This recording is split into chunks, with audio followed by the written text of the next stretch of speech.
Ahmed Ben Dermia, dit Ahmed Lantarouache, le Rambo algérien. Ahmed Ben Dermia, surnommé Ahmed Lantarouache, est un militant algérien né à Borj Guedir, dans la wilaya de Borj Bouhareridj.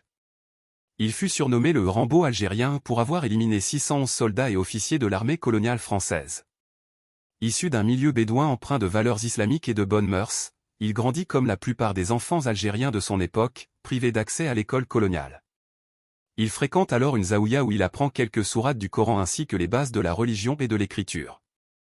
En grandissant, il participe aux tâches agricoles familiales et à la garde du bétail.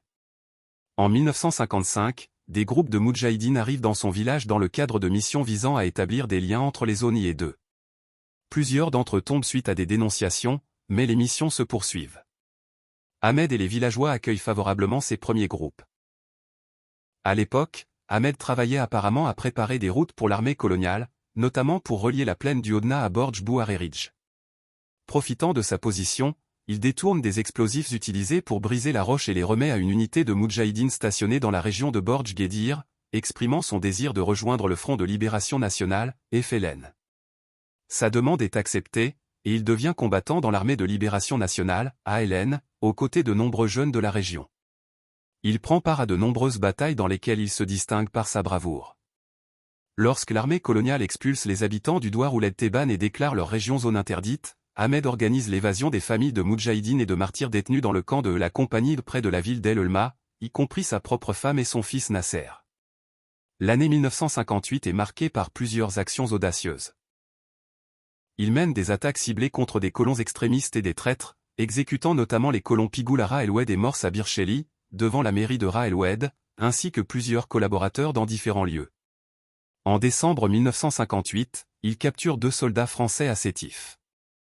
Seul, il réussit à les faire sortir de la ville et à les remettre, sains et saufs, aux responsables de la première région de la Wilaya 1. Fièrement, il déclara : « J'ai attrapé 2 oiseaux d'un seul coup. » Ses compagnons le mettent en garde contre les risques de ses actions en solitaire, d'autant plus que l'ennemi l'a placé sous surveillance. Il se contente de sourire comme à son habitude, et poursuit sa lutte. Lors d'un assaut contre un poste militaire situé à la ferme Fekib au Douar Ibn Diab, il est blessé et capturé. Il reste emprisonné environ 3 mois, avant de s'évader et de reprendre sa place parmi les rangs de la Révolution. Il projette ensuite de désarmer les gardes postés au siège de la Société de l'électricité et du gaz, rue 1er novembre à Sétif, actuelle appellation. Mais lors de l'échange de tirs, il est tué.